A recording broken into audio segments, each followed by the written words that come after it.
আসসালামু আলাইকুম রহমতুল্লাহ।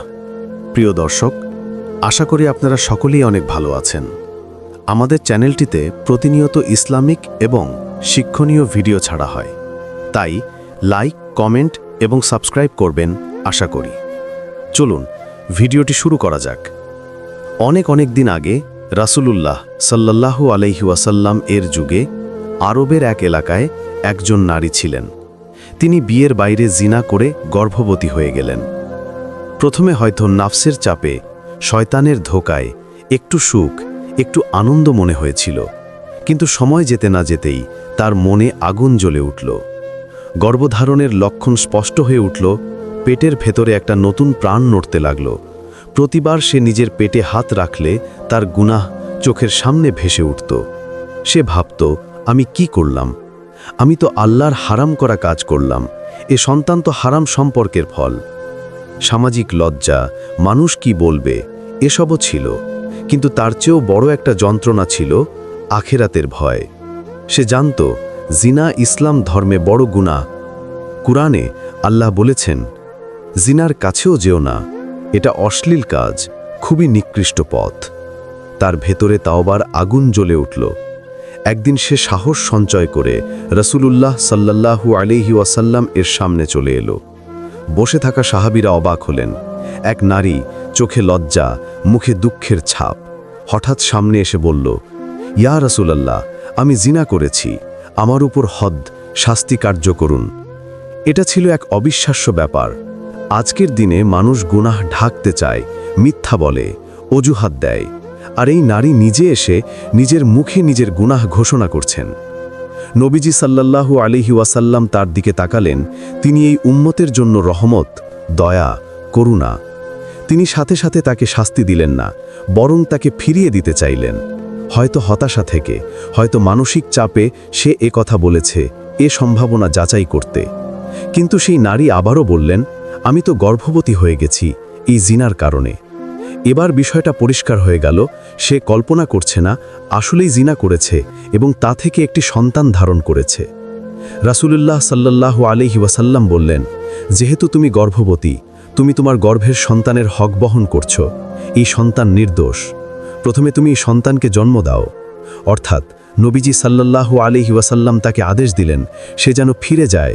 জন্ম না হওয়া পর্যন্ত তার উপর শাস্তি কার্যকর করা হবে না। এটা আমাদের একটা বড় শিক্ষা। ইসলাম শুধু পাপীর শাস্তি দেখে না, নির্দোষ সন্তানের হকও দেখে।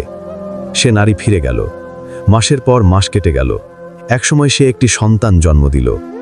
এবার কেউ তাকে টেনে আনেনি, কেউ তাকে ধরে আনেনি, কেউ তাকে পুলিশের মতো গ্রেপ্তার করেনি। সন্তান জন্মানোর পর সে নিজে আবার নবীজি সাল্লাল্লাহু আলাইহি ওয়াসাল্লামের কাছে এলো, শিশুটিকে কোলে নিয়ে। সে বলল, ইয়া রাসূলুল্লাহ, আমি সন্তান জন্ম দিয়েছি, এখন আমার উপর আল্লাহর হদ কার্যকর করুন। এভাবে নিজের গুনাহের শাস্তি নিজে চেয়ে নেওয়া, এ এক অবিশ্বাস্য দৃশ্য ছিল। নবীজি সাল্লাল্লাহু আলাইহি ওয়াসাল্লাম আবারও তার করুণা ও রহমতে সন্তানের হক স্মরণ করিয়ে দিলেন। তিনি বললেন, এই শিশুটি তোমার দুধের প্রয়োজন আছে, তুমি তাকে দুগ্ধ পান করাবে, তার যত্ন নেবে যতক্ষণ না সে দুধ ছাড়তে পারে। অর্থাৎ তার উপর শাস্তি স্থগিত থাকল আরও কিছু বছর, শুধু শিশুর হকের কারণে। এখানেও দেখা গেল ইসলাম কিভাবে এক নির্দোষ শিশুর জীবন, খাদ্য ও যত্নকে অত্যন্ত গুরুত্ব দেয়। কয়েক বছর পর যখন শিশুটি দুধ ছাড়া বড় হলো, হাঁটতে পারছে, খাবার খেতে পারছে, সে নারী তৃতীয়বারের মতো আবার নবীজি সাল্লাল্লাহু আলাইহি ওয়াসাল্লামের দরবারে ফিরে এলো। এইবার তার হাতে ছিল এক টুকরো রুটি, যেটা দিয়ে সে প্রমাণ করল, দেখুন, আমার সন্তান এখন নিজে খাবার খেতে পারে, দুধের উপর নির্ভরশীল না। তার চোখে তখনও লজ্জা, কিন্তু হৃদয়ে ছিল অদ্ভুত এক দৃঢ়তা। সে বলল, ইয়া রাসূলুল্লাহ, এখন শিশুর হক পূর্ণ হয়েছে, এখন আপনি আমার উপর আল্লাহর হদ কার্যকর করুন। এবার নবীজি সাল্লাল্লাহু আলাইহি ওয়াসাল্লাম তার উপর শরীয়ত সম্মত শাস্তি কার্যকর করার নির্দেশ দিলেন। সেই কঠিন শাস্তি দুনিয়ায় পেলেও আসলে সে আখিরাতে বাঁচার জন্যই এটা চাইছিল। শাস্তি শেষে একজন সাহাবী মন্তব্য করলেন, অর্থাৎ এমন গুনাহ, মনে হচ্ছিল তারা ভাবছেন এত বড় গুনাহের পর তার কি হবে। তখন রাসূলুল্লাহ সাল্লাল্লাহু আলাইহি ওয়াসাল্লাম বললেন, সে এমনভাবে তাওবা করেছে, যদি এই তাওবা মদিনার একটা বড় জামায়াতের মানুষের গুনাহের উপর ভাগ করে দেওয়া হতো, তবুও তাদের সবার জন্য যথেষ্ট হতো। আরেক বর্ণনায় আছে, নবীজি সাল্লাল্লাহু আলাইহি ওয়াসাল্লাম বললেন, সে এমন পবিত্র অবস্থায় মারা গেল যেন সে আজই মা থেকে জন্ম নিল। প্রিয় ভাই ও বোনেরা, এই সত্য ঘটনা থেকে আমরা কয়েকটা বড় শিক্ষা পাই। বিয়ের আগে জিনা বড় গুনাহ, কিন্তু তাওবার দরজা খোলা। হ্যাঁ, বিয়ের আগে শারীরিক সম্পর্ক করা ইসলাম অনুযায়ী বড় গুনাহ, লজ্জা, হারাম, অন্যায়। কিন্তু যদি কেউ সত্যি সত্যি আল্লাহকে ভয় করে, ভেঙে পড়ে, গুনাহ ছেড়ে দেয় আর কখনো না করার দৃঢ় প্রতিজ্ঞা করে, তাহলে আল্লাহ তার তাওবাও কবুল করেন। সত্যিকারের তাওবা মানে শুধু কথায় নয়, কাজে। এই নারী শুধু মুখে আস্তাগফিরুল্লাহ বলেননি, সে তার গুনাহের দায়িত্ব নিজে নিয়েছেন, গুনাহ থেকে সম্পূর্ণ ফিরে এসেছেন, আল্লাহর সামনে নিজেকে সঁপে দিয়েছেন। আমাদেরও উচিত গুনাহের কাজ, গুনাহের পরিবেশ, গুনাহের সম্পর্ক সব কিছু থেকে বেরিয়ে আসা। নির্দোষ সন্তানের হক ইসলাম অত্যন্ত গুরুত্ব দেয়। যদিও সে গুনাহ থেকে জন্মানো সন্তান, তবু ইসলাম বলে সে নির্দোষ। তার জীবন, তার দুধ, তার হক সব কিছু রক্ষা করা হবে। ইসলাম কখনোই সন্তানের ওপর বাবা মায়ের গুনাহ চাপিয়ে দেয় না। কেউ হতাশ হবেন না। আপনি, আমরা যত গুনাহি করে থাকি, বিয়ের আগে ভুল সম্পর্ক, হারাম কথাবার্তা, মেসেজ, দেখা সাক্ষাৎ কিছুই আড়াল না আল্লাহর কাছ থেকে।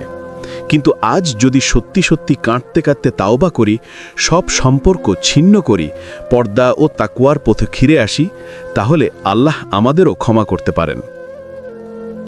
প্রিয় দর্শক, বিয়ের আগে হারাম সম্পর্ক, ফ্লার্ট, ফ্রি মিক্সিং, সোশ্যাল মিডিয়াতে প্রেম ভালোবাসার অভিনয় এসব শয়তানের বড় ফাঁদ। যদি আপনি এ ধরনের কোনো গুনাহে জড়িয়ে পড়েন, আজই আল্লাহ দিকে ফিরে আসুন। আপনার জন্য তাওবার দরজা খোলা আছে, যতক্ষণ প্রাণ গলায় উঠে না আসে এবং সূর্য পশ্চিম দিক থেকে উদয় না হয়। আসুন সবাই মিলে দোয়া করি। হে আল্লাহ, আমাদের চোখ, আমাদের কান, আমাদের হৃদয়, আমাদের দেহ সব কিছুকে হারাম থেকে বাঁচিয়ে রাখুন। বিয়ের আগে সব হারাম সম্পর্ক থেকে বাঁচিয়ে হালাল বিয়ের মাধ্যমে আমাদের জন্য বরকতময় জীবন দান করুন। আমিন। যদি এই সত্য কাহিনীটি আপনার হৃদয়ে একটু হলেও নরমিয়ে এনে থাকে, কমেন্টে লিখুন, হে আল্লাহ, আমাদেরকে সত্যিকারে তাওবার তৌফিক দাও। আমিন। ভিডিওটি লাইক, কমেন্ট ও শেয়ার করতে ভুলবেন না। আর এমন আরও সত্য ইসলামিক কাহিনী পেতে চ্যানেলটি সাবস্ক্রাইব করে পাশে থাকুন। আসসালামু আলাইকুম ওয়া রাহমাতুল্লাহি ওয়া বারাকাতুহু।